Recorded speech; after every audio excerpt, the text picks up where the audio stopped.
Hello friends. तो पिछले दो वीडियो मैंने बनाई थी। पहली वीडियो बनाई है एक्सरसाइज 1.1 का इंट्रोडक्शन, दूसरा वीडियो बनाया है एक्सरसाइज 1.1 का। आज हम लोग शुरू करेंगे एक्सरसाइज 1.2 का इंट्रोडक्शन।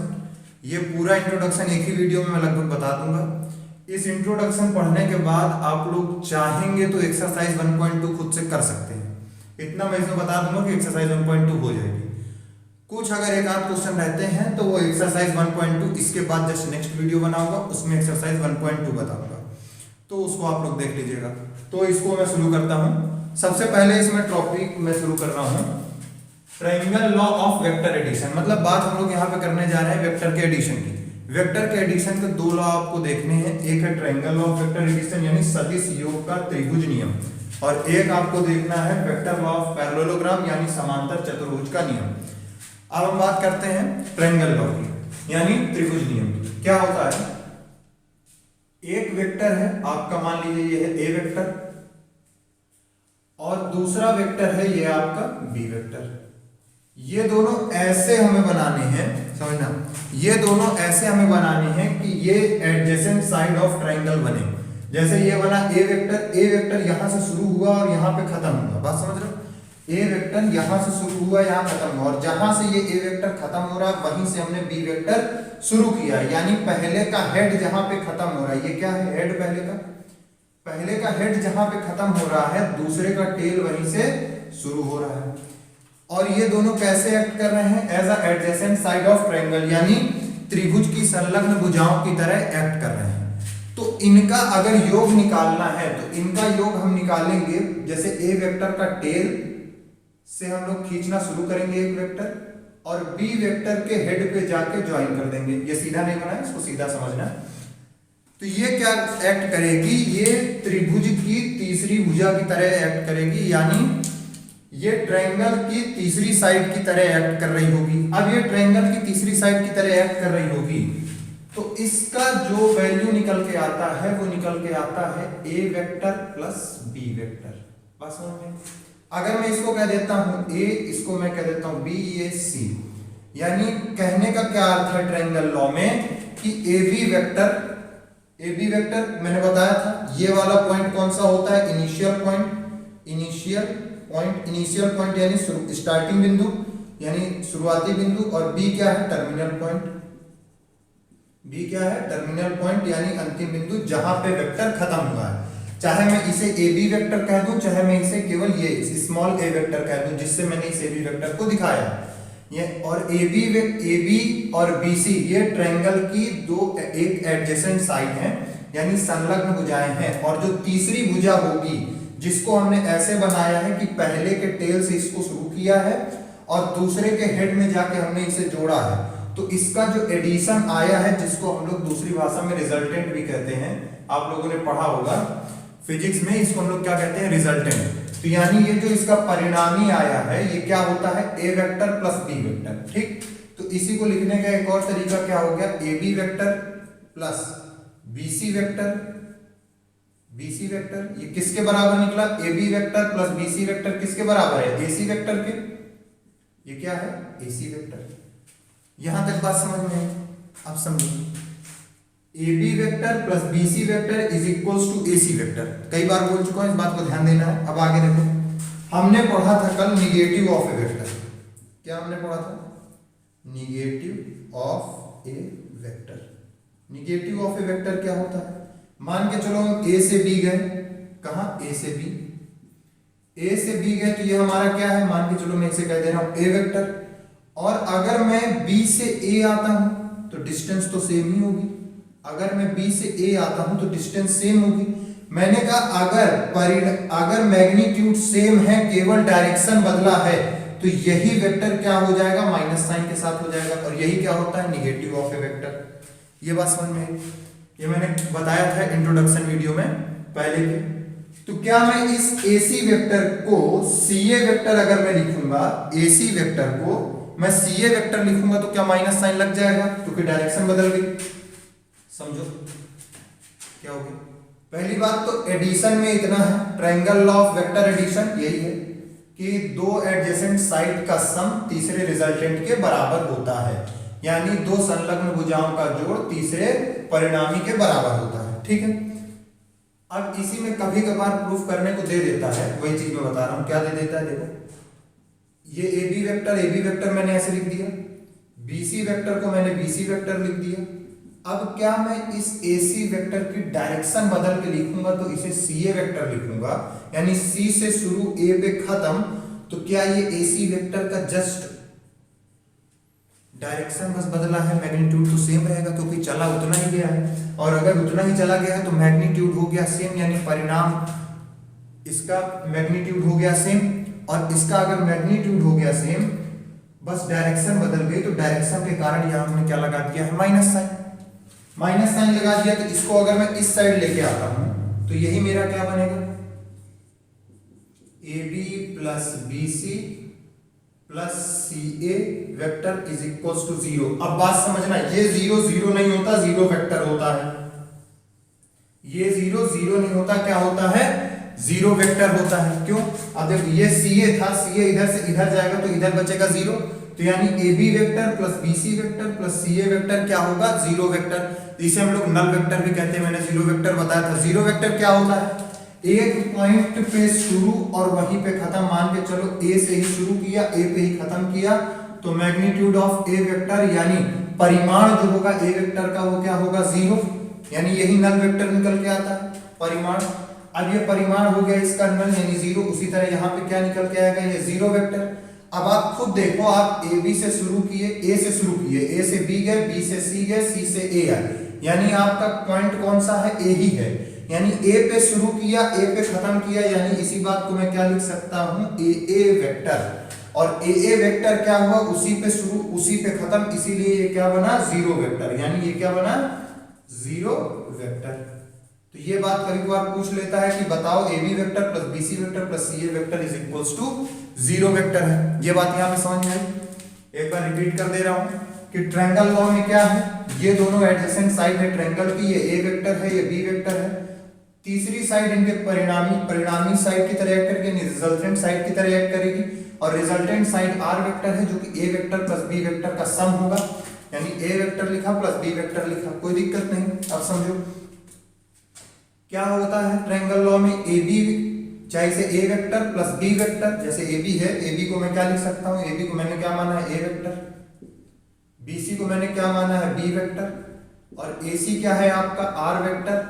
तो यानी रिजल्टेंट क्या हुआ, A vector plus B vector, चाहे ऐसे लिखो और चाहे इनकी हेड टेल के हिसाब से लिखो, कैसे भी लिख सकते हैं, बताया सब। तो ये क्या हो गया, AB vector plus BC vector किसके इक्वल, AC वेक्टर। अब डायरेक्शन अगर मैं बदल देता हूं, C से A जाता हूं तो AC का उल्टा CA होगा, वही हो गया माइनस CA वेक्टर। इसको इधर भेजूंगा तो ये हो जाएगा प्लस CA वेक्टर, यहाँ पे इक्वल टू हो गया 0 वेक्टर। 0 वेक्टर ये बताता है इनिशियल पॉइंट और इन टर्मिनल पॉइंट सेम है, यानी शुरुआती बिंदु और आखिरी बिंदु सेम है। अगर शुरुआती बिंदु आखिरी बिंदु सेम है तो यही क्या हो गया, नल वेक्टर, यानी AA वेक्टर, क्योंकि A से शुरू किया और A पे खत्म किया। ये बात यहां तक मेरे ख्याल से समझ में आ गई होगी। अब हम लोग चलते हैं किसमें, पैरेललोग्राम ऑफ वेक्टर। समझो vector law of parallelogram. Parallelogram क्या होता है, समांतर चतुर्भुज, मतलब जिसकी आमने सामने की साइड क्या होंगी, पैरेलल होंगी। मान के चलो मैंने इसकी एक साइड बनाई पैरेललोग्राम की और उसकी डायरेक्शन दे दी इधर, ये हो गया पॉइंट A, ये हो गया पॉइंट B। दूसरी कहां से साइड शुरू होगी, जहां से इसका हेड एंड हुआ है वहीं से दूसरे का टेल शुरू होगा, ये मैंने बना दिया B से C। ठीक है, कोई दिक्कत, B से C बना दिया। अब समझो, अगर ये पैरेललोग्राम की ये दो साइड हैं, इनसे जुड़ता हुआ, या मान चलो कि जुड़ता हुआ, पैरेललोग्राम है तो अभी दो साइड और बनेगी। एक साइड यहां से बन रही होगी, अभी इसकी डायरेक्शन में ध्यान मत देना, एक साइड यहां से बन रही होगी, ये साइड बनी आपकी ये, और ये जो साइड होगी ये इसके पैरेलल होगी, क्योंकि पैरेललोग्राम है, अपोजिट साइड्स क्या होंगी, पैरेलल होंगी। ये वाली इसके पैरेलल हो गई। अब AB के पैरेलल हमें यहां पे साइड बनानी है, तो ये साइड हमारी क्या हो गई, AB के पैरेलल। समझ में आया, ये साइड हमारी क्या होगी, AB के पैरेलल। अगर मैंने माना है AB की डायरेक्शन ये और इसके एंड पॉइंट से BC की डायरेक्शन, तो अगर ये वाला पॉइंट मैं D कह देता हूं, अगर BC पैरेलल टू AD है तो मैं कह दे रहा हूं इनकी डायरेक्शन भी सेम है, मान लो इनकी डायरेक्शन भी सेम हो गई। कहने का मतलब ए पॉइंट ही कोई इनिशियल वेक्टर हो गया किसका, ए बी और ए डी कोई इनिशियल वेक्टर हो गया क्योंकि दोनों एक ही पॉइंट से शुरू हो रहे हैं, ठीक। और डीसी का एंड पॉइंट ये हो गया, ये बन गया पूरा पैरेललोग्राम। पैरेललोग्राम बन गया तो इसकी कुछ डायगोनल होगी। अगर इसकी कुछ डायगोनल होगी तो मान के चलो ये मैं इसकी डायगोनल बना दे रहा हूं, ये बना दिया मैंने इसकी डायगोनल। क्या ये ट्रायंगल लॉ की तरह कुछ थोड़ा थोड़ा नहीं दिख रहा है? A B vector, B C vector और ये दोनों कहां, इस डायगोनल के बराबर है जो कि इनका रिजल्टेंट बन रहा है, जो कि क्या है, ए सी वेक्टर, ठीक है। तो यानी अगर मैं इसको कह दे रहा हूं ए वेक्टर और इसको मैं कह दे रहा हूं बी वेक्टर, तो ये रिजल्टेंट ये है जो कि डायगोनल है, ये क्या बन गया, ए वेक्टर प्लस बी वेक्टर, ठीक। समझ में आया? अब देखो डायरेक्शन पैरेलल, ये दोनों एक दूसरे के पैरेलल, डायरेक्शन सेम तो इक्वल है, तो ये हमारा क्या हो गया, इसको मैं बी वेक्टर कह सकता हूं। सेम ये और ये पैरेलल, यानी A B parallel to D C, और डायरेक्शन भी सेम इक्वल वेक्टर की तरह बन रहा है, तो ये क्या हो गया, ये भी ए वेक्टर हो गया, ये भी ए वेक्टर हो गया। समझो इसका टेल यहां पे इसका हेड और डीसी का टेल यहां से शुरू और यहां पे खत्म। डायगोनल फिर से देखो, इसके टेल से शुरू इसके हेड पे खत्म, तो डायगोनल फिर से क्या बन रहा है, एज अ रिजल्टेंट बन रहा है, एज अ रिजल्टेंट बन रहा है बिल्कुल ट्रायंगल लॉ की तरह। तो ये रिजल्टेंट क्या इस वाले ट्रायंगल के लिए भी क्या बनेगा, R vector is equals to A vector plus B vector, यानी डायगोनल यहां पे एज अ ट्रायंगल लॉ बनाने का काम करेगी। ए वेक्टर प्लस बी वेक्टर क्या है, रिजल्टेंट एज अ डायगोनल, ठीक है। इसको लिखेंगे क्या, देखो लिखना क्या है, ए बी वेक्टर, ये A B vector plus B C vector, ये किसके बराबर है, A C vector, A C vector. A B vector क्या है, इसी को हम कह रहे हैं A vector, B C vector क्या है, ये इसी को हम कह रहे हैं बी वेक्टर, और ये है डायगोनल कहो चाहे रिजल्टेंट कहो, ये क्या है, A vector plus B vector, यानी यही क्या है, रिजल्टेंट वेक्टर, यही क्या है, diagonal of a parallelogram. Diagonal में मैंने वेक्टर लगा दिया, मैं वेक्टर दिखा रहा हूं। यहां तक बात समझ में आ गई होगी, यहां तक सारी बात क्लियर होगी। वेक्टर एडिशन में ट्रायंगल लॉ भी मेरे ख्याल से भी समझ में आ गया होगा और पैरेललोग्राम लॉ भी समझ में होगा। पैरेललोग्राम लॉ में क्या होता है, opposite sides parallel and equal, यहां भी opposite sides parallel and equal, A B parallel to C D, direction same, तो ए वेक्टर ये, तो ए वेक्टर ये, B C parallel to A D, अगर ये बी वेक्टर तो ये बी वेक्टर, क्योंकि इक्वल मैग्नीट्यूड और equal direction, same direction. Diagonal यहाँ पे ये बन रही है, ये डायगोनल जो है उसी को हम रिजल्टेंट कह दे रहे हैं, जिसको परिणामी कहते हैं हिंदी में। परिणामी क्या होगा, ए वेक्टर और बी वेक्टर का जोड़ होगा, यानी addition of A vector plus B vector. Resultant क्या बना, A vector plus B vector, वही चीज उठा के यहाँ लिख दी है, कोई नया काम नहीं किया, यही वेक्टर में एडिशन में है।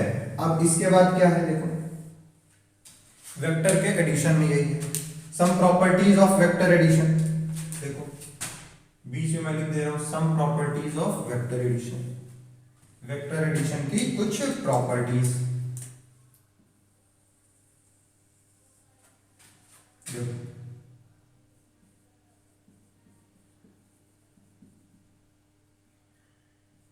प्रॉपर्टीज ऑफ वेक्टर एडिशन यानी सदिश को जोड़ने वाले कुछ गुण हमें देखने हैं कि कैसे जोड़ा जाता है, क्या प्रॉपर्टीज है जोड़ने में। पहला देखो क्या है, चाहे a vector plus b vector लिखो या फिर b vector plus a vector लिखो, वैल्यू सेम है।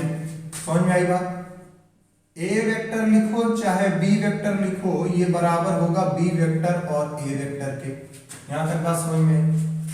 दूसरी बात क्या कहता है, अगर ये दोनों बात सेम है तो यानी हम दूसरी अगर यहां से एक प्रॉपर्टी देखें कि a vector plus b vector, इन दोनों को जोड़ने के बाद इसमें मैं c वेक्टर जोड़ूं या फिर a वेक्टर को b वेक्टर और c वेक्टर में जोड़ूं, वैल्यू क्या आएगी, सेम आएगी, मतलब वही वैल्यू आएगी, जो वैल्यू पहले थी वही वैल्यू अभी आएगी। यानी a vector plus b vector करो चाहे b vector plus a vector करो, बात एक है।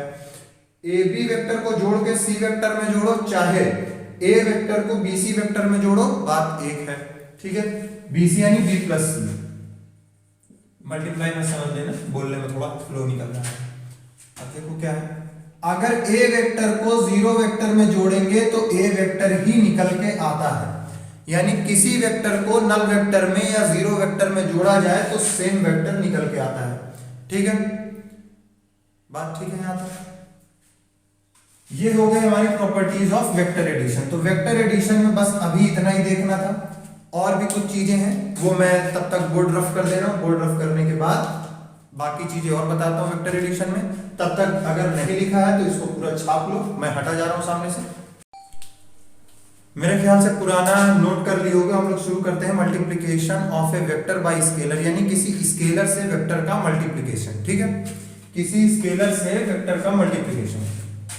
अब देखो, मान के चलो कोई वेक्टर है ए वेक्टर। ए वेक्टर अगर है तो इसका जो परिमाण होता है, ये जो इसकी लेंथ होती है वेक्टर की, ये इसका परिमाण दिखा रहा होता है, एरो दिखा रहा होता है, डायरेक्शन यानी मैग्नीट्यूड दिखा रहा होता है इसकी लेंथ, और डायरेक्शन दिखा रहा होता है इसका एरो। ठीक है, अब बात समझो, अगर मैंने इसी वेक्टर में 2 का मल्टीप्लाई कर दिया 2a वेक्टर, तो हुआ कुछ नहीं है, बस इसका मैग्नीट्यूड जितना पहले था उससे डबल हो चुका है। मान के चलो पहला मैग्नीट्यूड इसका ये था, तो यानी इतना हो गया ए वेक्टर और इतना हो गया ए वेक्टर, दोनों मिला के बन गया 2a वेक्टर। यानी स्केलर का मल्टीप्लाई करने से अगर जितने टाइम्स उसका मल्टीप्लाई कर रहे हो उतने टाइम्स इसका मैग्नीट्यूड हो जाएगा। बढ़ा रहे हो तो बढ़ जाएगा, घटा रहे हो तो घट जाएगा। अब देखो, जैसे मैं कह रहा हूं 1/2 ऑफ ए वेक्टर, यानी ए वेक्टर जो था अब उसका आधा, ए वेक्टर पहले इतना था, अब उसका आधा कितना हो गया, ये यही क्या हो गया 1/2 ऑफ ए वेक्टर, यानी ए वेक्टर का आधा, यानी पहले ए वेक्टर का जो मैग्नीट्यूड था उससे जस्ट आधा हो गया मैग्नीट्यूड, लेकिन डायरेक्शन में कोई भी चेंज नहीं आया। अब सोच रहे हो कि डायरेक्शन में चेंज नहीं आता क्या स्केलर के मल्टीप्लाई करने से? आता है। देखो कैसे, अगर मैं इसी में -2 का मल्टीप्लाई कर दूं ए वेक्टर में, तो ये जो माइनस दिखा रहा है, ये माइनस ये दिखा रहा है कि पहले डायरेक्शन तो ये थी, यानी पहले दिशा इस तरफ थी, अब दिशा बदल चुकी है, यानी अब इसकी डायरेक्शन इधर हो चुकी है। अब डायरेक्शन इधर हो चुकी है तो ये हो गई डायरेक्शन इसकी, लेकिन मैग्नीट्यूड यानी परिमाण इसका अभी भी उतने का उतना ही है। तो माइनस साइन लगने के बाद डायरेक्शन बदल गई, लेकिन इस 2a का और इस 2a का मैग्नीट्यूड यानी परिमाण सेम रहेगा, बस दिशा में परिवर्तन आएगा। एक बात और समझो, ये बात नोट कर लेना, ए वेक्टर और लैम्डा ए वेक्टर ये दोनों आपस में कैसे होते हैं? कोलिनियर वेक्टर होते हैं, यानी कैसे होंगे? Collinear vector. ए वेक्टर में ये लैम्डा क्या है? कोई भी scalar quantity, scalar quantity, Hindi में तब से बता रहा हूं, समझ गए होगे हिंदी में क्या? अदिश राशि। कोई भी एक अदिश राशि होगी जिसका मल्टीप्लाई किया गया होगा, कोई भी स्केलर क्वांटिटी होगी लैम्डा, उसमें ए वेक्टर से मल्टीप्लाई कर देंगे और कोई ए वेक्टर पहले रहा होगा, ये दोनों आपस में कैसे होते हैं? कोलिनियर। ठीक है, यहां तक मेरे ख्याल से बात समझ आ गई होगी। ठीक है, अब बात करते हैं यूनिट वेक्टर की। किसकी? अब हम लोग बात करते हैं यूनिट वेक्टर की। चलो topic wise topic, unit vector भी ये लिख दे रहा हूं पहले, फिर यूनिट वेक्टर अलोंग एक्सिस लिखूं। यूनिट वेक्टर यानी एकांक सदिश। क्या होता है? एकांक सदिश। यूनिट वेक्टर क्या होता है? मान के चलो ये हो गया ए कैप। ए कैप क्या होता है? Unit vector. क्या होता है? कैप लग गया तो वो उसको दिखा रहा होता है यूनिट वेक्टर। यूनिट वेक्टर की क्या वैल्यू होती है? यूनिट वेक्टर हमारा होता है A vector upon mod of A vector. Mod क्या होगा? मैग्नीट्यूड ऑफ ए वेक्टर, यानी ए वेक्टर का मैग्नीट्यूड, और ये क्या है? ए वेक्टर है। यानी ए कैप जो होगा, जिसको हम लोग कह रहे हैं यूनिट वेक्टर, वो यूनिट वेक्टर क्या होता है? A vector upon mod of A vector. ठीक है, यहां तक बात समझ में आ गई। यूनिट वेक्टर में क्या है? यूनिट वेक्टर दिखा रहा है जिसका मैग्नीट्यूड 1 होता है। ठीक है, तो यहां पे हमें ऐसे ही निकालना होता है यूनिट वेक्टर क्या? A vector upon mod of A vector. यहां पे वेक्टर लिखेंगे, यहां पे उसका मैग्नीट्यूड लिखेंगे। अब हमारी नेक्स्ट हेडिंग है यूनिट वेक्टर अलोंग एक्सिस। चलिए क्या है? Unit vector along axis. देखिए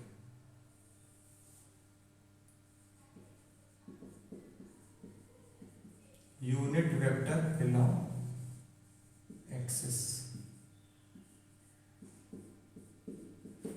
यानी अक्षों में अब हम देखेंगे एकांक सदिश। अक्षों में कौन से अक्ष? एक्स वाई जेड अक्ष हमने पढ़े थे, एक्स वाई जेड अक्ष हमने पढ़े थे। देखो एक्स वाई जेड, ये हो गया एक्स एक्सिस, ये हो गया वाई एक्सिस, ये हो गया जेड एक्सिस। ठीक है, इनमें एक एक मैग्नीट्यूड का यानी वन वन मैग्नीट्यूड का हम वैल्यू लेंगे। जैसे ये है जीरो, जीरो ये ओरिजिन हो गया, ओरिजिन यानी मूल बिंदु जिसे हिंदी में कहते हैं। इससे एक मैग्नीट्यूड यहां पे लिया, एक मैग्नीट्यूड यहां पे लिया और एक मैग्नीट्यूड यहां पे लिया। एक एक मैग्नीट्यूड में वैल्यू लिखेंगे तो ये क्या है? एक्स एक्सिस यानी 1 0 0, ये क्या बनेगा? 0 1 0, और ये जेड एक्सिस है तो क्या बनेगा? 0 0। एक एक मैग्नीट्यूड की वैल्यू, एक एक मैग्नीट्यूड की वैल्यू। एक्स डायरेक्शन में है तो ये क्या होगा? आई कैप। वाई डायरेक्शन में है तो ये क्या होगा? जे कैप। जेड डायरेक्शन में है तो ये क्या होगा? के कैप। यानी अगर मैं बात करूं एक्स डायरेक्शन, ये क्या है? 1 यूनिट। समझना, ये भी क्या है? 1 यूनिट, ये भी क्या है? 1 यूनिट। ठीक है, 1 यूनिट 1 यूनिट 1 यूनिट। ठीक, अब हम बात करें ये एक्स डायरेक्शन में है तो आई कैप, ये वाई डायरेक्शन में है वाई कैप, जेड डायरेक्शन में है जेड कैप। ठीक है, तो अगर मैं मैग्नीट्यूड ऑफ आई कैप की बात करूं, मैग्नीट्यूड ऑफ आई की बात करूं तो ये कितना होगा? 1। मैग्नीट्यूड ऑफ जे की बात करूं ये कितना होगा? 1। मैग्नीट्यूड ऑफ जेड की बात करूं ये भी कितना होगा? 1। क्यों? क्योंकि 1 1 मैग्नीट्यूड की हमने क्या ले रखी है? वैल्यू। अगर हमने 1 1 मैग्नीट्यूड की वैल्यू ले रखी है तो क्या बनेगा? देखो 1 यूनिट 1 यूनिट और 1 unit, 1 unit 1 unit 1 unit value ले रखी है। तो हमने जब पढ़ा है वेक्टर, आपने देखा होगा आई cap J cap K cap. तो आई cap J cap K cap direction के साथ क्या होता है? वो होता है यूनिट वेक्टर। क्या होता है? Unit vector. अब अगर ये डायरेक्शन के साथ आपका यूनिट वेक्टर है जिसकी वैल्यू 1 है तो यूनिट वेक्टर एकांक सदिश, वैल्यू 1 होनी ही थी। तो इसी तरह अगर मैं इसकी वैल्यू ले लेता हूं, ये है पॉइंट ए, ये है पॉइंट बी, ये है पॉइंट सी। ठीक है, अब बात समझना, यूनिट वेक्टर का यहीं से कॉन्सेप्ट निकला है। क्या होता है? ओ ए क्या होगा? ये ओ से ए यानी मूल बिंदु यानी ओरिजिन से ए, ये क्या है? आई कैप। और आई कैप का आई कैप यूनिट वेक्टर है और यूनिट वेक्टर जिसका मैग्नीट्यूड 1 है, मैग्नीट्यूड 1 ले रखा है। अगली बात करते हैं ओबी। ओबी क्या है? जे कैप। उसके बाद क्या है? ओसी। ओसी क्या है? के कैप। यानी आई जे के कैप एक यूनिट वेक्टर है हैविंग मैग्नीट्यूड 1, जो कि हमने निकाल के ये दिखा दिया है कि यूनिट वेक्टर अलोंग एक्सिस यानी एकांक आवेश अक्षों, एकांक सदिश अक्षों में एक्स एक्सिस में 1 यूनिट लिया तो mod of I mod of J mod of के, एक्स वाई जेड तीनों 1 में लिया तो mod of I 1 mod of J 1 mod of, मतलब समझ रहे हो, आई जे और ये के, ये जेड की जगह क्या होगा? के। ये तीनों हो गया 1 यूनिट। तो यूनिट वेक्टर ओ ए क्या होगा? आई कैप। यूनिट वेक्टर यहां पे क्या होगा? ओ बी जे कैप और ओ सी K cap, X Y Z direction में। यही होता है यूनिट वेक्टर इस तरह से। ये मैंने क्यों बताया? क्यों? क्योंकि ये कंपोनेंट दिखाएगा। समझो आई जे के मतलब कोई चीज है अगर 3D में है, मैंने पोजीशन वेक्टर जब बताया था, आज भी पोजीशन वेक्टर फिर से एक बार हल्का सा रिकॉल कराऊंगा। जब मैंने बताया था एक पॉइंट P है जिसका कोऑर्डिनेट एक्स वाई जेड है, तो एक्स एक्सिस का कुछ कंपोनेंट होगा, वाई एक्सिस का कुछ कंपोनेंट होगा, जेड एक्सिस का कुछ कंपोनेंट होगा। यानी एक्स का कुछ घटक, वाई का कुछ घटक, जेड का कुछ घटक। तो आई जे के उसके कंपोनेंट की डायरेक्शन बता, I cap J cap K cap. तो ये जो I cap J cap K cap है ये उसके कंपोनेंट बता रहे होंगे in the direction of X axis, Y axis, Z axis. समझ में? अब देखो, अभी नहीं समझ में आया होगा तो इसके बाद आगे चलते हैं, थोड़ा सा और क्लियर होगा। देखो यूनिट वेक्टर हो गया। अब देखो पोजीशन की बात करें इन 3D, ये सब मैं बता चुका हूं, फिर से एक बार रिकॉल करा रहा हूं। रिकॉल क्या, थोड़ा सा यहाँ पे और चीजें बतानी है। ये पॉइंट P है, ये पॉइंट O है, ये है एक्स एक्सिस, ये है वाई एक्सिस, ये है जेड एक्सिस। ये 3D में कोई पॉइंट P है जिसका कोऑर्डिनेट एक्स वाई जेड है। O ओरिजिन है यानी मूल बिंदु है जिसके कोऑर्डिनेट 0 0 0 है। बात समझ में? इसके कोऑर्डिनेट एक्स वाई जेड, इसके कोऑर्डिनेट 0 0 0। अब बात समझो, कोऑर्डिनेट 0 0 0 ओपी क्या है? ओपी हमारा क्या है? Unit vector. देखो ओपी क्या है हमारा? क्या है? Unit vector. अगर ओपी यूनिट वेक्टर है तो यहां पे देखो मैं लिखता हूं फिर से, ओपी क्या है हमारा? ये क्या है? Position vector. गलती से निकल गया यूनिट वेक्टर। ओपी क्या है? Position vector. पोजीशन वेक्टर क्या होता है? स्थिति सदिश। पोजीशन वेक्टर क्या होता है? स्थिति सदिश। यानी P की स्थिति बता रहा है, ठीक है, एक मूल बिंदु के अकॉर्डिंग, यानी एक ओरिजिन के रेफरेंस से P की वो स्थिति बता रहा है। तो ये ओपी वेक्टर आपका निकल के आया, पोजीशन वेक्टर यानी स्थिति सदिश। इसी ओपी वेक्टर को हम लोग क्या कहते हैं? आर वेक्टर कहते हैं। आर वेक्टर भी हम लोग बताते हैं। अब आर वेक्टर अगर मुझे लिखना है in the form of vector तो ये हो गया x I cap plus Y J cap plus Z के कैप। अब देखो मैंने क्या बताया था? आई cap J cap K cap एक यूनिट वेक्टर है, यूनिट है, यूनिट वेक्टर है। ये देखो आई cap J cap K cap having magnitude, जिसका परिमाण क्या है? 1 है। अब बात समझ में आ रही होगी। I cap J cap K cap एक यूनिट वेक्टर है, हैविंग मैग्नीट्यूड 1 मैग्नीट्यूड है। तो ये बात समझ में आ गई, कोई दिक्कत नहीं होगी। I cap J cap K cap. अब समझो आर वेक्टर में एक्स आई कैप क्या है? Component in X direction, Y J cap component in Y direction, Z cap component in Z direction. जहां पे आप समझो, जहां पे X comma Y comma Z क्या है? एक स्केलर है, एक स्केलर। स्केलर यानी क्या होता है? अदिश। और x I cap Y J cap Z के कैप क्या है? एक वेक्टर है। वेक्टर क्या है? एक सदिश है, ठीक है। क्यों? क्योंकि आई कैप बता रहा है कि एक्स डायरेक्शन में, जे कैप बता रहा है वाई डायरेक्शन में, के कैप बता रहा है जेड डायरेक्शन में। और डायरेक्शन जहां आ गया वही वेक्टर हो गया, जहां डायरेक्शन को गोली मारो वहां स्केलर हो गया। यहां तक मेरे ख्याल से सारी बात क्लियर हो गई पोजीशन वेक्टर में, ठीक है। अब बात करते हैं मैग्नीट्यूड यानी मॉड की। इस ओपी की वैल्यू क्या होती है? समझो क्या है इस ओपी की वैल्यू, यानी ओपी वेक्टर का मैग्नीट्यूड, जिसे हम लोग आर वेक्टर का मैग्नीट्यूड भी कहते हैं। ये क्या होगा? X square plus Y square plus Z square. आप लोगों ने डिस्टेंस फॉर्मूला पढ़ा होगा क्लास 10th में। डिस्टेंस फॉर्मूला क्या होता है? इन्हीं दो पॉइंट के बीच में x2 minus x1 plus x2 minus x1 का whole square plus y2 minus y1 का होल स्क्वायर अंडर रूट, यही पढ़ा था। यहां भी सेम वही चीज है। x माइनस 0 का होल स्क्वायर, 0 चला गया तो बचा क्या? x square plus y minus 0 का होल स्क्वायर, 0 चला गया तो y स्क्वायर, z माइनस 0 का होल स्क्वायर, z चला गया बचा क्या? z चला गया, वो 0 चला गया बचा क्या? z square. तो अंडर रूट में x square plus y square plus z square, ये इसका मैग्नीट्यूड हो गया। यहां तक बात समझ में आ गई होगी। अब समझो मैं कह रहा हूं कोई एक वेक्टर है, ये हो गई पोजीशन वेक्टर की यहां तक बात। कुछ मैंने पहले वीडियो में बता दिया, कुछ अभी बता दिया। ये बात यहां पे देख लो, उसके बाद फिर बोर्ड रफ करके दोबारा बताना पड़ेगा और आगे की चीजें जितना आ जाए एक बार में उतना सही। देखो अगर मैं बात करता हूं कोई एक पॉइंट है, जैसे मान के चलो ये एक पॉइंट ए है, यहीं पे कोई पॉइंट होता पी और क्यू मान के चलो। उसी तरह मैं कह रहा हूं एक पॉइंट ए है, तो उस ए का ए वेक्टर क्या है? मान के चलो मैं कह दे रहा हूं x1 i cap plus y1 j cap z1 k cap plus लिखो। और कोई वेक्टर है b वेक्टर, जिसका मैं कह दे रहा हूं ये है x2 i cap plus y2 j cap plus z2 k cap.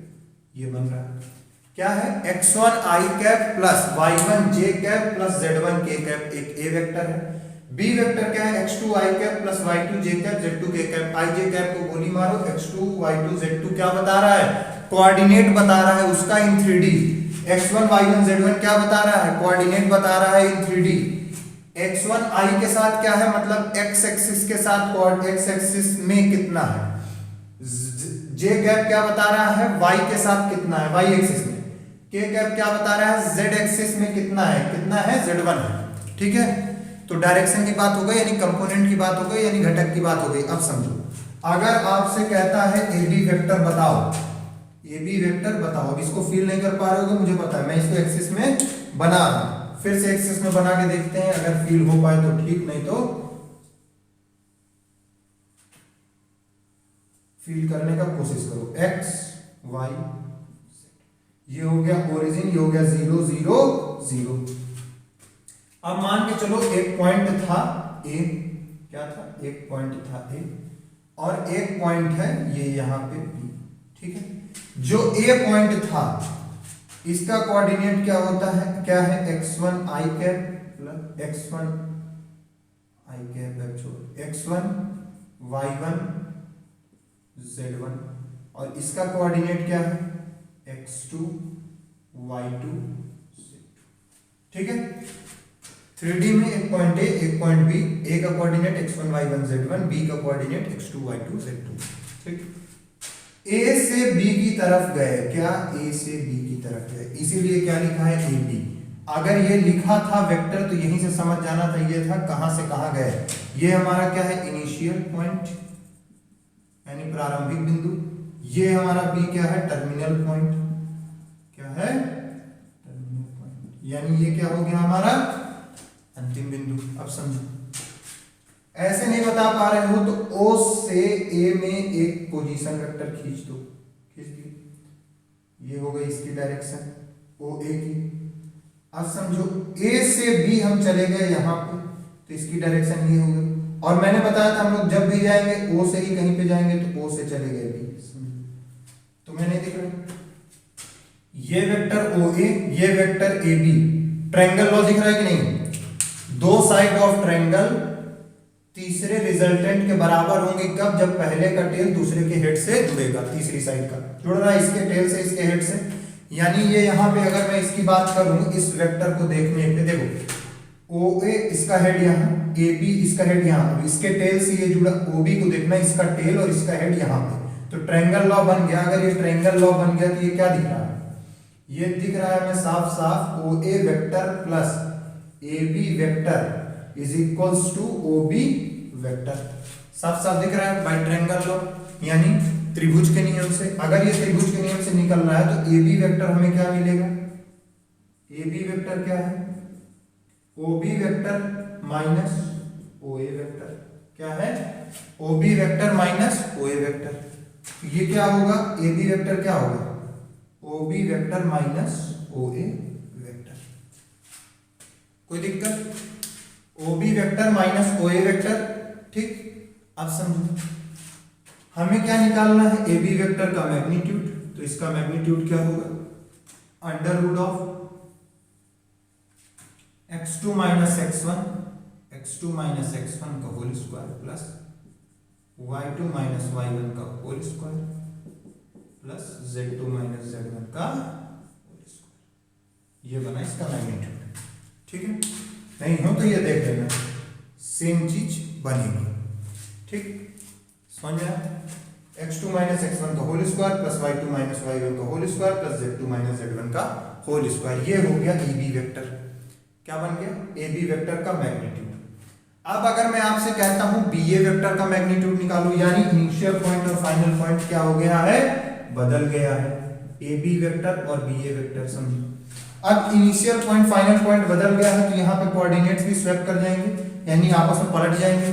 अगर कोऑर्डिनेट आपस में पलट जाते हैं तो क्या बन जाएगा, यही x1 माइनस x2 का whole square plus y1 minus y2 का whole square plus z1 minus z2 का होल स्क्वायर, ये बन गया बी ए वेक्टर। तो यहां तक बात समझ में आ गई। पोजीशन वेक्टर मैंने फिर से बता दिया, आर वेक्टर पहले बताया था, थोड़ा सा और चीजें, आर वेक्टर का मैग्नीट्यूड बताना था बस, इसलिए आई जे कैप बता दिया कि आई जे कैप क्या है, कैप क्या है, एक यूनिट वेक्टर है, यूनिट वेक्टर हैविंग मैग्नीट्यूड 1, यानी जिसका परिमाण 1 है। उसके बाद यूनिट वेक्टर मैंने बताया, पोजीशन वेक्टर बताया, पोजीशन वेक्टर का वैल्यू बताया, कैसे निकालते हैं परिमाण। पोजीशन वेक्टर का परिमाण निकालने के बाद मैंने बताया अगर कोई दो पॉइंट है उनकी क्या कहते हैं मैग्नीट्यूड कैसे निकालते हैं, यानी उनका परिमाण कैसे निकालते हैं। तो जो फाइनल पॉइंट है उसका कोऑर्डिनेट पहले, इनिशियल पॉइंट के बाद में x2 माइनस x1 का whole square plus y2 minus y1 का whole square plus z2 minus z1 का होल स्क्वायर। वैल्यू में अंतर नहीं आना है, चाहे x1 माइनस x2 लिखो, चाहे x1 माइनस x2 लिखो, चाहे x2 माइनस x1 लिखो, क्योंकि बाहर लगा है होल स्क्वायर। अगर होल स्क्वायर लगा माइनस वैल्यू होगी तो भी प्लस हो जाएगी, और प्लस वाली वैल्यू तो प्लस में बनी ही रहेगी। वाली बात बहुत तेज बोली है क्योंकि था ज्यादा कुछ नहीं। ये पूरा का पूरा नोट कर लो, पूरा पूरा नोट कर लो। तब तक मैं हट जाता हूँ सामने से, नोट कर लो, स्क्रीनशॉट ले लो, उसके बाद मैं इसको मिटा के आगे की चीज बताता हूँ। तो पुराना बता दिया है जितना अभी तक नोट कर लिए होगे। अब इसके बाद आगे चल रहे हैं। देखो क्या है कि अब हम लोगों को जानना है कुछ वेक्टर्स के बारे में। देखो वेक्टर मैंने भी बताया कि दो अलग अलग पॉइंट, जैसे ए और बी अलग अलग पॉइंट था, ए और बी अलग अलग पॉइंट था। फिर से उसको बना दे रहा हूं, इस बात को समझो, दिक्कत हो जाती है बनाने में बार बार। मान के चलो ये पॉइंट था ए और ये पॉइंट था बी। इन दो पॉइंट्स से पास होने वाली कोई लाइन, ए और बी से पास होने वाली कोई लाइन का वेक्टर बताना था। ठीक है, वेक्टर का मैग्नीट्यूड बताना था। मैग्नीट्यूड हमने बता दिया। अगर वेक्टर बताना था तो क्या था, ओ बी माइनस ओ ए। क्यों? क्योंकि मैंने कहा अगर ए बी वेक्टर का बताना है, किसका, ए बी वेक्टर का। ए बी क्या है, A initial point, B final point. हम ए से बी में गए यानी डायरेक्शन हो गई ये हो गया ओ ओरिजिन यानी मूल बिंदु।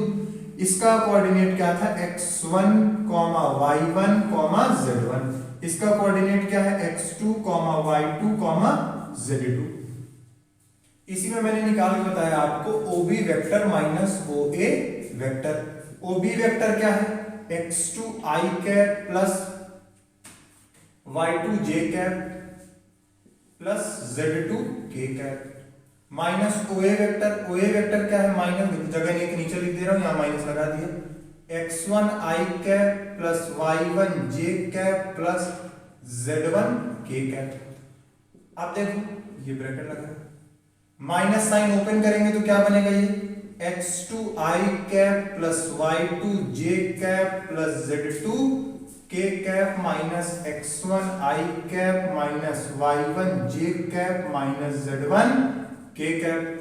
देखो i के साथ होगा काम, z का j के साथ और k का k के साथ। देखो तो ये क्या बनेगा, x2 minus x1 i cap plus y2 minus y1 j cap plus z2 minus z1 k cap.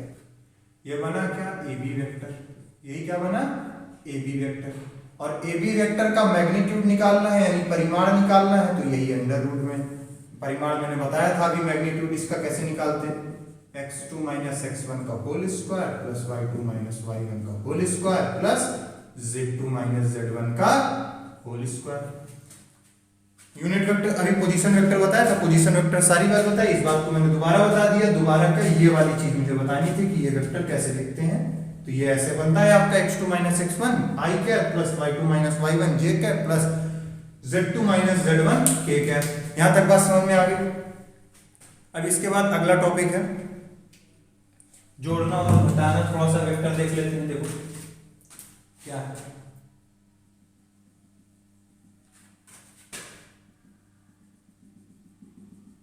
देखो क्या है कि मान के चलो आपके पास दिया हुआ है ए वेक्टर, कुछ दिया हुआ है x1 i cap plus y1 j cap plus z1 k cap. कोई आपके पास बी वेक्टर दिया हुआ है जो कि दिया हुआ है x2 i cap plus y2 j cap plus z2 k cap. ठीक है, अब हमें बताना है A vector plus B vector. ये पूरा इंट्रोडक्शन चल रहा है, लंबा है, एक बार देख लेना, सारा कुछ हो जाएगा। ए वेक्टर प्लस बी वेक्टर, तो ए वेक्टर लिखो x1 i cap plus y1 j cap plus z1 k cap.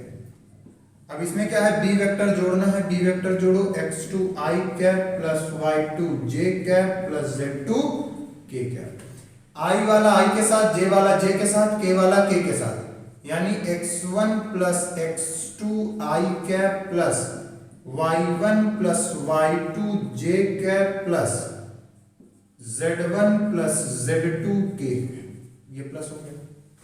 ठीक है, ये पहला प्रूफ। अगर इसी में आपसे कहता दूसरा कि A vector minus B vector बताओ, तब क्या होगा। तब का देखो, x1 i cap plus y1 j cap plus z1 k cap minus B वाला वेक्टर क्या है, ये है बी वाला vector x2 i cap plus y2 j cap plus z2 k cap. B vector हो गया। माइनस साइन को खोल दो, पूरा ओपन कर दो। x1 i cap y1 j cap z1 k cap minus x2 i cap plus y2 j cap plus z2 वो minus z2 k cap. Minus open किया तो ये सारे अंदर माइनस हो गए। अब देखो क्या है, i वाला i के साथ माइनस, j वाला j के साथ माइनस, k वाला k के साथ माइनस, तो ये क्या हो गया x1 minus x2 i cap plus y1 minus y2 j cap plus z1 minus z2 k cap. ये हो गया आपका a vector minus b vector. ठीक है, तीसरा देखते हैं तीसरा पार्ट देखते हैं। तीसरा पॉइंट क्या कहता है कि अगर कोई स्केलर का मल्टीप्लाई कर देते हैं, वो वाला मैंने आपको बताया था, मतलब एक ए वेक्टर है, इसी में हम लैम्डा ए वेक्टर करें तो ए वेक्टर हमारा ये है, इसमें क्या होगा लैम्डा का मल्टीप्लाई हो जाएगा, जैसे lambda x1 i cap y1 j cap z1 k cap. Lambda का मल्टीप्लाई कर दो सबके साथ, lambda x1 i cap lambda y1 j cap lambda z1 k cap. ठीक है, ये बात हो गई। अब एक बात करते हैं इक्वल्स की। ये सारी चीजें ध्यान रखना, ये सारा पूरा यूज होने वाला है। देखो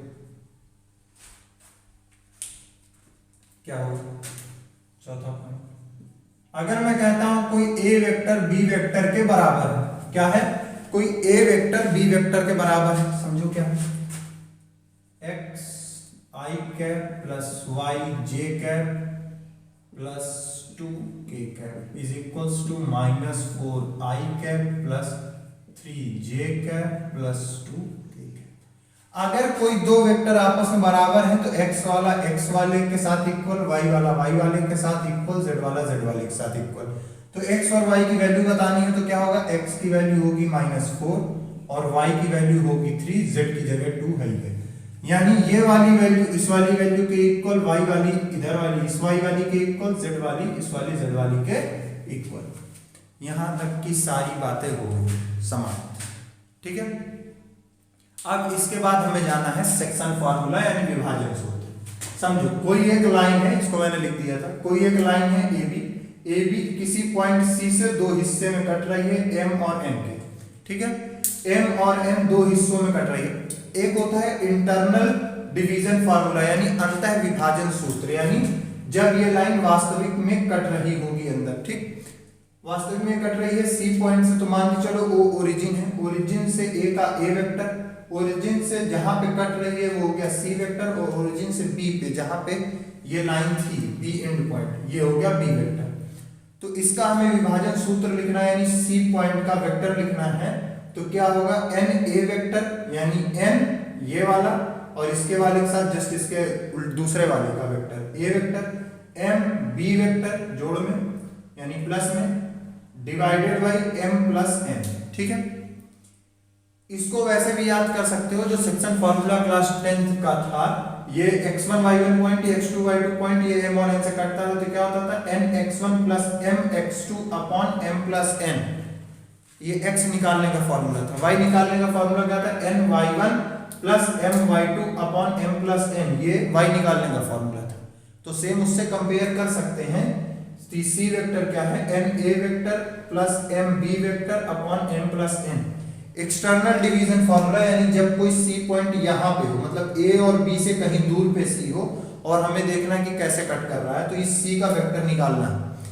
तो C यहाँ कहीं दूर पे है तो ओरिजिन से A का A वेक्टर, ओरिजिन से B का B वेक्टर, ओरिजिन से C पॉइंट का C वेक्टर। A से C की तरफ ये लाइन डॉटेड बढ़ाए, मान के चलो A से C तक ये n रेशियो में है और B से C तक ये m रेशियो में है, तब कैसे होगा, तब भी ये उल्टा ही चलता है। ये m जो कंप्लीट है ये B से है तो m into A vector minus, क्यों, क्योंकि इतना ज्यादा है, ज्यादा वाला हटाना पड़ेगा, n into B vector minus में अपॉन m माइनस n। ठीक, अगर C कहीं बीच में होता तो क्या होता, A vector plus B vector divided by 2, जो कि ये लिखा हुआ है। ठीक, यहां तक की सारी बात मेरे ख्याल से क्लियर हो गई होगी। क्लियर हो गई तो ठीक, नहीं हुई तब भी कोई बात नहीं, एक बार इसको पूरा दोबारा देख लेना, सारी चीजें क्लियर हो जाएंगी। अब हमको थोड़ा सा इसके आगे चलना है। इसके आगे चलने के लिए मैं इसको थोड़ा सा रफ कर दे रहा हूं, नहीं यही बता दे रहा हूं, थोड़ा जगह है।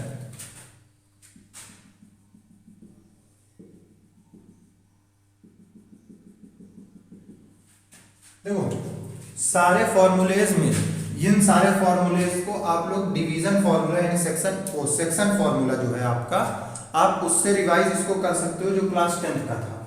ठीक है, तो अब हम लोगों को चलना है आगे डायरेक्शन रेशियो में, हिंदी में कहते हैं दिक् अनुपात। बात है, मुझे हिंदी वर्ड थोड़ा सा हाँ, तो मैं बता रहा था डायरेक्शन रेशियो यानी दिक् अनुपात, वो पूरा बता दिया था, वीडियो शूट ही नहीं हुआ इसके बाद, तो दोबारा देख लो। डायरेक्शन रेशियो या दिक् अनुपात, अगर कोई वेक्टर है, मान लो ए वेक्टर जिसको मैं कह रहा हूँ a1 i cap plus a2 j cap plus a3 k cap, इसको ऐसे समझो कोई पोजीशन वेक्टर, मान चलो यहीं कहीं ये a वेक्टर था, इसकी जो वैल्यूज x1 y1 z1 है, x1 y1 z1 ना होके मैं कह रहा हूँ a1 i कैप प्लस मतलब a1 a2 a3 होती, i j कैप का है, उसके कंपोनेंट है x डायरेक्शन में, y डायरेक्शन में और z डायरेक्शन में। तो ये जो a1 a2 a3 यानी ये जो न्यूमेरिकल वैल्यू है, इसी को हम लोग कहते हैं डायरेक्शन रेशियो, जिसको हिंदी में कहते हैं दिक् अनुपात। ये डायरेक्शन रेशियो हमारा होगा और आई जे कैप क्या है, उसके कंपोनेंट दिखा रहा है कि मतलब a1 आपका x डायरेक्शन में, a2 y डायरेक्शन में और a3 z डायरेक्शन में, और a1 a2 a3 direction ratio है। अभी यूनिट वेक्टर बताया था, यूनिट वेक्टर क्या होता है, a कैप यानी कोई वेक्टर अपॉन उसका मैग्नीट्यूड यानी मॉड, मॉड निकाल देंगे किसी वेक्टर का, यानी पहले वेक्टर लिखो ऊपर और नीचे उसका मैग्नीट्यूड। ए वेक्टर क्या होगा, a1 i cap plus a2 j cap plus a3 k cap, और ये क्या है मॉड, यानी परिमाण अगर हम निकालें किसी वेक्टर का मॉड, तो ये क्या होगा under root a1 square plus a2 square plus a3 square. ठीक, कोई भी चीज प्लस में लिखी हुई है और कोई डिवाइड में, तो उसको सब हम सेपरेट लिख सकते हैं। तो ये क्या है a1 upon under root a1 square plus a2 square plus a3 square. ये क्या है a2 upon under root a1 square plus a2 square plus a3 square, और a3 को भी हम अलग करके लिख सकते हैं a3 upon under root of a1 square plus a2 square plus a3 square. मैंने ये बात बताई थी जब बताया था यूनिट वेक्टर के लिए, यहां बता दे रहा हूं फिर से। यूनिट वेक्टर के लिए मैंने बोला था कि अगर ये x एक्सिस है, ये y एक्सिस है, ये z एक्सिस है, ये कोई a वेक्टर है यहाँ पे, यानी इसका कोऑर्डिनेट मान के चलो मैं कह दे रहा हूँ a1 a2 और a3, a1 a2 a3 है, तो इसका x डायरेक्शन से इसकी डिस्टेंस क्या हो गई a1, y डायरेक्शन से इसकी डिस्टेंस क्या हो गई a2 और z डायरेक्शन से इसकी डिस्टेंस a3, और ये क्या होगा इसका यूनिट वेक्टर, ये बनेगा यूनिट वेक्टर ओरिजिन से। अब अगर ये इसका यूनिट वेक्टर है, तो इसके लिए मैंने बताया था जो ये मैग्नीट्यूड इसका ये r वेक्टर जो है, जिसको हम यूनिट वेक्टर कह रहे हैं, यहाँ पे ये a वेक्टर बना हुआ है, इसका अगर हम मैग्नीट्यूड निकालेंगे तो क्या होगा under root of a1 square plus a2 square plus a3 square, यही बनेगा under root of a1 square plus a2 square plus a3 square, और ये इसका मैग्नीट्यूड बन गया under root of a1 square plus a2 square plus a3 square. और cos alpha मैंने बताया था कि cos अल्फा है x एक्सिस से बनाया गया एंगल, y एक्सिस से बनाया गया एंगल cos बीटा, और z एक्सिस से बनाया गया एंगल cos गामा। और अल्फा बीटा गामा क्या निकला था, cos अल्फा मैंने बताया था क्या होगा कि मॉड ऑफ r, यानी ये हमारा यूनिट, हमारा ये पोजीशन वेक्टर r वेक्टर का मॉड और x एक्सिस से डिस्टेंस यानी a1, तो यही क्या बन गया a1 upon mod of r vector यानी a1 upon under root of a1 square plus a2 square plus a3 square. x axis के साथ लेंगे तो a1 होगा, मॉड तो ये सेम ही रहेगा क्योंकि मैग्नीट्यूड पोजीशन वेक्टर का बदलना नहीं है, तो a1 upon under root a1 square plus a2 square plus a3 square. ये क्या है cos अल्फा x एक्सिस के साथ angle, a2 upon under root a1 square plus a2 square plus a3 square, ये क्या है x एक्सिस के साथ वाली वैल्यू, इसलिए ये क्या है cos बीटा, क्योंकि बीटा बन रहा है y एक्सिस के साथ एंगल, और गामा, गामा में यहाँ क्या हो जाएगा a3, क्यों, क्योंकि ये गामा बन रहा है y एक्सिस के साथ एंगल। तो cos alpha, cos beta, cos gamma, ये क्या होता है डायरेक्शन कोसाइन यानी दिक्कोज्या। तो एक्सरसाइज 10.2 का जो इंट्रोडक्शन वीडियो है ये पूरा हो गया खत्म।